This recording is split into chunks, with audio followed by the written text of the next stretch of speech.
menos impactante. Mas o que nós estamos falando aqui é de um dilema que, no fundo, permeia tudo isso, que é entre a realidade que o prefeito diz que as pessoas não conhecem. Eu vou resolver a questão dos mananciais em São Paulo. Eu tenho 1.200.000 pessoas morando lá. É uma cidade do tamanho de Campinas. Eu vou fazer o quê? Pôr num ônibus retirado ali? Qual é a solução técnica que eu vou ter que ter? Segundo, o dilema entre essa o Jorge, realidade... por exemplo, menciona uma favela e você encontra a favela que, de acordo com o estudo geotécnico, não deveria estar... Exato. Depois, o dilema entre isso, o dilema entre cidades que, na sua área formal, crescem de maneira perversa, individualista, pouco sustentáveis, e a possibilidade de se avançar tecnicamente, eu concordo, nós avançamos muito, mas ainda longe de ser o suficiente. Então, e aí tem questões que são colocadas, como por exemplo, foi muito bem colocado aqui, uma questão no Brasil precisa ser resolvida e que, do ponto de vista das cidades, é um crime. No Brasil, qualquer prefeito, vamos dizer, 80% para não ser injusto com todos eles, que assume, passa os 6 primeiros meses de governo com muito prazer desfazendo todas as políticas da gestão anterior. Devia ter uma lei para impedir isso, porque as soluções elas precisam de 12 anos quando a gente está falando de questões urbanas.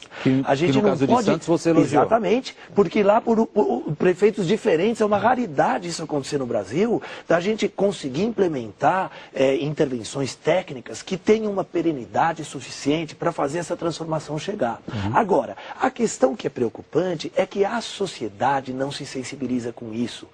Que nós estamos falando do Jardim Romano, do Jardim Pantanal, que há 2 meses atrás estava aí por problemas de má gestão pública, de decisões erradas na questão de saneamento, de água, etc. e tal. Ficou 3 meses sob a água e agora já esqueceu que nós estamos com o Rio. E nós não estamos mais falando de Campos do Jordão, onde morreram também um número significativo, ou de Santa Catarina, onde morreram também centenas. Quer dizer, ou de Petrópolis e Teresópolis, 2 verões atrás. Exato, porque nós, da classe média, estamos às vezes muito mais preocupados em saber se vai ter uma inauguração de um túnel, se eu vou poder comprar um carro do ano. Portanto, existe uma transformação política, cultural, que tem que passar muito além dos políticos, porque quem elege os políticos é a sociedade, e essa sociedade precisa se indignar com os problemas dos outros, e não com os problemas só dela, que podem ser resolvidos, às vezes, de maneira muito fácil, porque elas estão incluídas numa cidade formal, que é regida no Brasil pelo mercado imobiliário, que não tem o interesse público como sua principal prioridade. Eu acho que esse é um desafio que vocês estão colocando, né? Quer dizer, a construção de cidades mais justas, né? Mais civilizadas, né? Mais inclusivas, né? Vivíveis, como foi a expressão do Jorge, se não me engano. Só que eu acho que agora esse desafio é permanente. Mas nós estamos com um desafio agora muito prático colocado. Desafio que eu assumo como geólogo, como técnico, né, como cidadão brasileiro, contribuir ao máximo para que no ano que vem, na nova temporada de chuvas, a gente não tenha tantos mortos. E uma morte horrível. Vocês não imaginam o que é uma família soterrada, né? É uma coisa tão estúpida, tão cruel, né?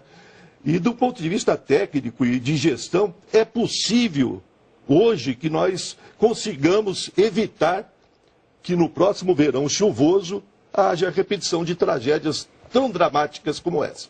É possível. Posso fazer uma... Eu queria justamente dizer, exatamente o que eu queria dizer quando a gente tem um dilema. Cada uma dessas coisas não deve impedir a outra. Quer dizer, não é porque a gente fala que existe um problema estrutural histórico que os avanços técnicos não devem continuar com toda urgência. Não é porque eles continuam que a gente não deve deixar de lutar para que haja transformações, para que os prefeitos desmontem esses programas quando eles se elegem porque era do governo anterior. Ou seja, a gente precisa caminhar para uma integração de todos os tipos de ação que são políticas, culturais e técnicas, sabendo que no momento emergencial, evidentemente, que essas soluções técnicas, agora elas não podem vir a reboque. O problema no Brasil ainda é que a gente ainda está numa situação em que a gente vai ver o que faz depois de acontecer. Isso tem sido uma regra, com algumas exceções. E isso é o que, do ponto de vista técnico, é o maior desafio que nós temos que Quero comentar isso. Então, voltando ao tema, como fazer uma cidade administrável? Para mim, com planejamento urbano, obviamente. Diante de uma crise emergencial, hein? Não. Esse é o nosso foco. Não. foco é só o detonador de uma coisa que é maior, é apenas a ponta do iceberg de algo que não está resolvido. O que não está resolvido? Que o planejamento urbano não está assumido ainda como uma questão necessária, permanente e em permanente adaptação às condições de modificação que vão surgindo. Os planos urbanos implicam pensar, tem que ser prospectivos e tem que articular a escala e o tempo curto, ou seja, as ações imediatas, com ações de médio prazo e de longo prazo. A esse longo prazo quase nunca se chega. Na América Latina não se chega. Nós ficamos como máximo no curto e como um milagre no médio prazo. Mas o longo prazo, 20 anos de planejamento, difícil, muito difícil, concretamente aqui na América Latina. Então, temos que estabelecer, temos que forçar essa cultura que se preocupa com o futuro das decisões que tomamos hoje. Por isso, para mim, não podem ser decisões imediatistas tomadas ao calor do drama atual. É um alerta para a gente pensar muito mais seriamente o que significa cidade administrável. Como fazer esse planejamento urbano juntando a lógica geral da cidade com a particular de cada lugar crítico que temos agora. Deixa eu ver se eu empurro o seu raciocínio um pouquinho mais adiante. Por exemplo, na quinta-feira, o prefeito do Rio de Janeiro, Eduardo Paes, conseguiu uma ferramenta que ele achava que não tinha até então, ferramenta essa que teria sido trazida a ele exatamente pelo clima de comoção, muito justo, aliás, muito legítimo, muito compreensível, claro. com uma tragédia com 200 mortos. Isso foi manchete no mundo inteiro. E aí ele finalmente diz, agora eu tenho um decreto para tirar à força, se eu precisar, as pessoas da favela. Sim. Aí que eu queria empurrar o seu raciocínio adiante. Instantes atrás você disse, as coisas feitas às pressas, diante da comoção, por mais justa que ela seja, elas acabam piorando o problema. É o caso nesse exemplo? Penso o seguinte, não é, para mim não é o caso. Eu penso isto, essa decisão de retirar as pessoas das áreas de risco é, sem dúvida... A força? Não, de qualquer maneira, retirar as pessoas das áreas de risco. Ou seja, mesmo a pesar delas, se elas estão correndo risco, alguém tem que tomar conta delas, porque, não estão percebendo o risco que estão correndo. Eu acho que, desse ponto de vista, é justo que o poder público tome medidas, mesmo apesar de algumas pessoas.